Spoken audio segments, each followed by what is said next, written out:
नमस्कार सिंपुनी किचन को आपण मानकु स्वागत जनाउछि।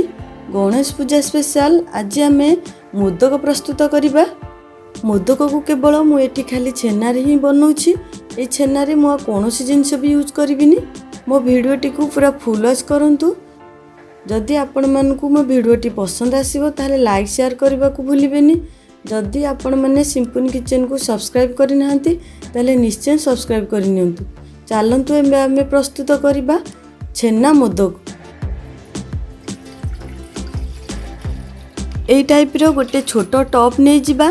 सेथिरे 1 लीटर क्षीर को गरम करबा पई किछि समय छाडी देबा। क्षीर एपटे फुटिबा भितरे एपटे आमे क्षीर को छेड़ेबा पई मु एठी विनेगर यूज करूची। गोटे छोटो जागा नेबा। सेथिरे 2 चम्मच विनेगर पकेई नेबा। अल्प पानी देई नेबा। पानी आ विनेगर को मु एठी टिके मिक्स करि नउची। क्षीर को गोटे डंकी सहायता रे एमती आमे आउटी नेबा। क्षीर हमर एबे फुटिबा स्टार्ट करि आसिलानी। 2-3 मिनिट पई एमती फुटिबा पई छाडी देबा आमे।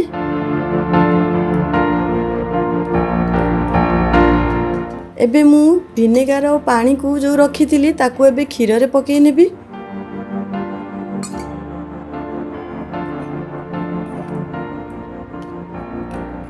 एबे देखंतु क्षीर हमर छिड़ीबा आस्ते आस्ते आरंभ कलानी।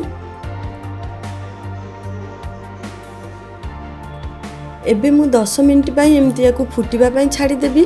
जे पर्यंत छेना पानी अलगा न होईची से पर्यंत एमती फुटेइबा। एबे हमर छेना आ पानी पूरा अलगा हे जाईची। मु याकू गोटे छणा सहायता रे याकू छाणी नेबी भलो से।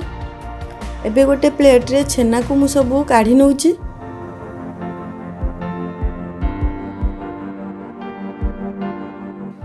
छेना को मु एठी टिके हाथे रे भलो भाबरे चकटी नउची।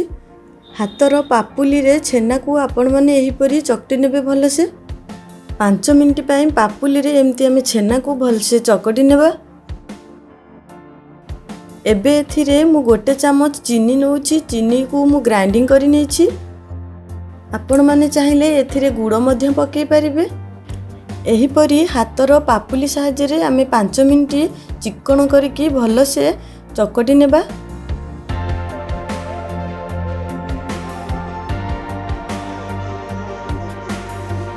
एबे मु छेना को भल से चिकन करिकी चकटी नेछि।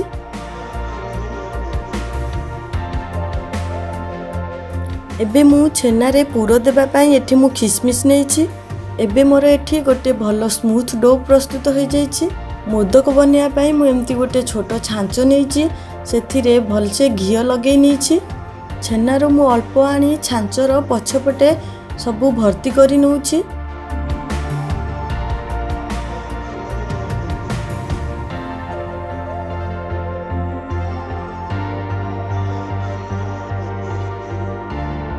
आंगुठी सहायता रे छेना रो मझी भाग रे मु एमती गोटे होल करि नउछि। अल्प खिसमिस आनी मु से होल भितरे भरी नउछि। एबे अल्प छेना आनी ताकू मु पूरा बंद करि नउछि। एबे मोदक रो छांचो को मु एठी जोरे प्रेस करि नउछि। एक्स्ट्रा छेना तक हमरो बाहर को बाहरी आसीबो।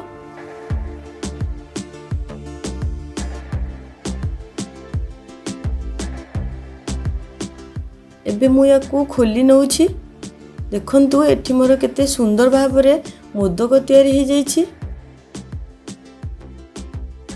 बाकी सबु मध्य मु एही परी मोदक सबु प्रस्तुत करि नेबी। एठी मु सबु तक मोदक प्रस्तुत करि नेछि। एमती गोटे इटिल छांच नेबा। इटिल छांच रे मु अल्प घियो भल से लगेई नेछि। गोटी गोटी करी मोदक को आनी मु ता ऊपर रखि नउछि। जेहेतु मु एठी छेना को सबु स्टीम देबी सेति पई मु एठी इटिल छांच यूज करूछि। इटिल छांच रे अल्प पानी दे याकू गरम हेबा पई किछि समय छाडी देबा। पानी हमर एबे फुटिबा स्टार्ट करलानी। एबे मु मोदक को आनी इटिल छांच रे रखि नउछि। याकू कवर करि नउछि। 15 मिनिट पई मु याकू स्टीम हेबा पई छाडी दउछि। गैस रो फ्लेम को स्लो करि नउछि। एबे मोर 15 मिनिट हे जाईछि। मु एबे यार कवर काढी नेबी।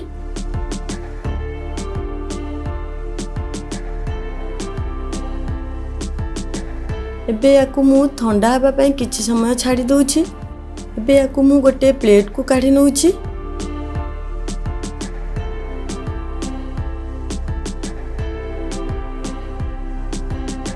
एबे ही मोदक ऊपर मु केसर पके नउची। अल्प क्षीर रे मु केसर पके निथिली। हमर एठी मोदक लुक भल आसीबा पई मु सेति पई एठी केसर नेची। देखंतु मोदक एठी मोर केते खूब कम समय रे बनि जाईछि आ केते सुंदर मध्य देखा होछि। एठी किछि भी मोर भांगिनी, सबु परफेक्ट अछि। आपण माने याकू घरे निश्चिंत बनंतु। आ केमिति लागिला आपणको मतामत निश्चिंत कमेंट माध्यम रे जणांतु।